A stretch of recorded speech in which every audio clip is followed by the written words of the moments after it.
Olá, seja bem-vindo à 10ª aula do curso Anticapacitismo e Inclusão. Neste vídeo, vamos conversar sobre o papel da universidade para o fortalecimento de uma sociedade mais inclusiva. Como um espaço do pensamento crítico por excelência, a universidade deve assumir responsabilidades e construir uma participação ativa no processo de desenvolvimento de uma sociedade mais inclusiva. Ela deve ainda garantir o acesso equitativo e igualitário à educação superior, abrindo suas portas para estudantes de diferentes origens, habilidades e condições. Isso significa dizer que ela deverá oferecer programas de admissão e políticas de assistência estudantil que promovam a inclusão, a diversidade e a permanência. Em uma perspectiva educacional de formação em nível superior, é papel da universidade atuar na construção de valores inclusivos nos processos de formação crítica e profissional de seus estudantes. Quando nós nos referimos aos processos inclusivos dentro do ambiente universitário, dentro do ensino superior, me remete à ideia de que a universidade forma os profissionais que vão atuar na sociedade nos próximos anos. Se esse profissional for formado num ambiente acolhedor, num ambiente inclusivo, equitário, a sua prática profissional, independente da área em que ele estiver inserido, vai ser uma prática inclusiva.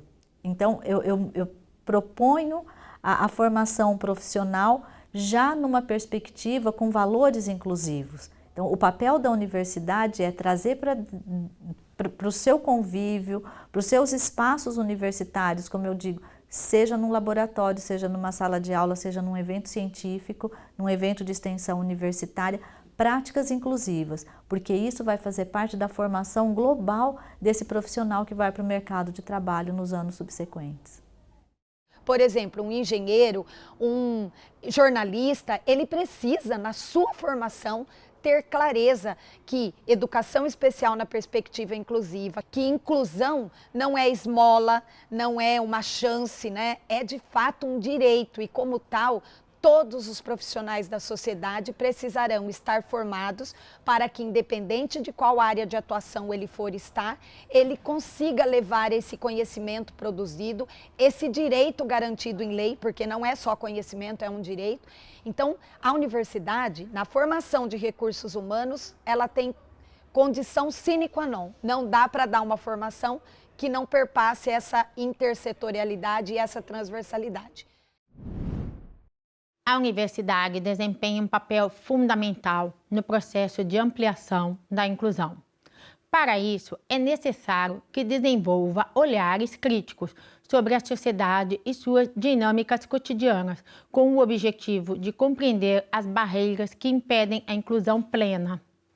Além disso, é seu papel desenvolver metodologias que promovam a construção de uma cultura inclusiva, tanto no ambiente universitário quanto fora dele.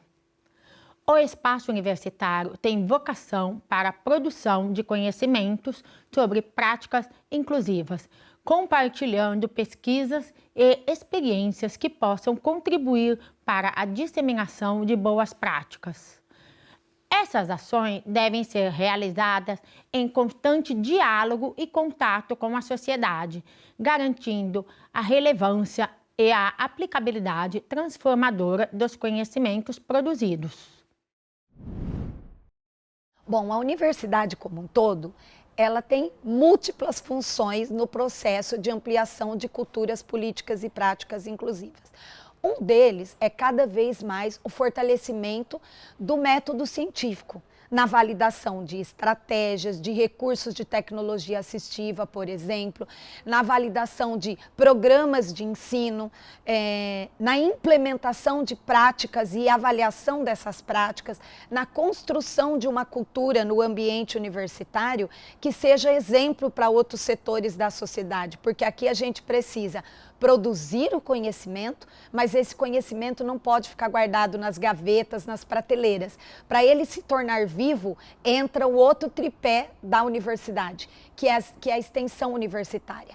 Então, com a sociedade, a partir do conhecimento que ela já tem, e esse produzido pela universidade, quer seja em novos recursos, em novas práticas, em tecnologia assistiva, na oferta de cursos de formação inicial para os seus novos profissionais, na atuação com a extensão, provendo, né, cursos, formação continuada, eventos, programas, desenvolvimento de recursos, ela precisa estar em contato com a sociedade e, junto com ela, colocar esse conhecimento em ação, né? Um conhecimento produzido, guardado, ele não transforma realidades, mas quando ele entra em contato com a sociedade e nesta relação bilateral, né, de eu não sou superior a você, mas olha, a gente produziu isso, e aí em contato com você, juntos, como podemos usar esse conhecimento produzido por meio da extensão e do ensino, né, na formação continuada de professores das prefeituras, dos diferentes sistemas de ensino,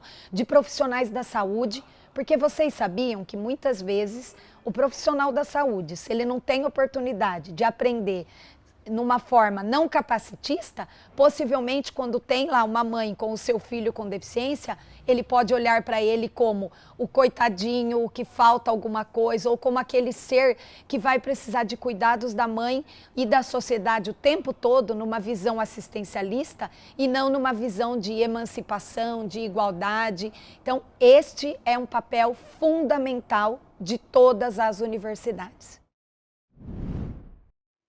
A construção de uma sociedade mais inclusiva deve ter como alicerce mudanças atitudinais, individuais. Assim, quando falamos da responsabilidade do espaço universitário, falamos da responsabilidade dos diferentes membros que compõem a comunidade universitária. Ou seja, todas as pessoas que frequentam o espaço educacional têm responsabilidade de agir como agentes ativos na construção de um ambiente mais inclusivo. Quando a gente pensa num espaço mais inclusivo, na universidade, na sociedade como um todo, nas escolas, não parte do que vem de fora para dentro, né? É importante que eu tenha legislação? Sim. É importante que eu tenha normativas? Sim. Mas o primeiro ponto de partida é você com você mesmo. Então, é olhar para o outro com o seu olhar de respeito, de dignidade, de ética. Quando eu penso em coletividade, em convivência social, em espaços universitários como um restaurante universitário, a sala de aula, um laboratório, uma biblioteca, é sempre se colocar no lugar do outro. É literalmente o sentindo na pele, a sensibilização que vai me levar a desenvolver valores de respeito, de equidade, de ética, de dignidade humana. Pensando num espaço educacional, às vezes queremos atribuir a responsabilidade de criar o ambiente inclusivo é do professor. Não, não é só do professor. Essa responsabilidade ela é toda da sociedade, porque a pessoa com deficiência ela não frequenta só a sala de aula. Ela vai em todos os lugares, ela tem a oportunidade, ela não pode ser privada de ir, porque ela tem o direito de ir e vir, a nossa Constituição permite isso, né? Afirma isso. Os estudantes, né, eles têm o que nós podemos chamar de responsabilidade compartilhada para um convívio inclusivo. Vamos dar um exemplo, você tem um aluno surdo, um colega, um parceiro surdo. Por que você vai desviar o olhar, sendo que você pode olhar diretamente para ele, para que ele tenha noção daquilo que você está falando? Os estudantes eles podem oportunizar ambientes inclusivos mudando pequenas atitudes, porque quando nós mudamos pequenas atitudes, nós temos grandes transformações. A partir do que foi apresentado nesta aula e ao longo deste curso, convido você a refletir sobre como sua participação na universidade em os diferentes espaços sociais poderia ser mais inclusiva. Eu fico por aqui e a gente se encontra na próxima aula.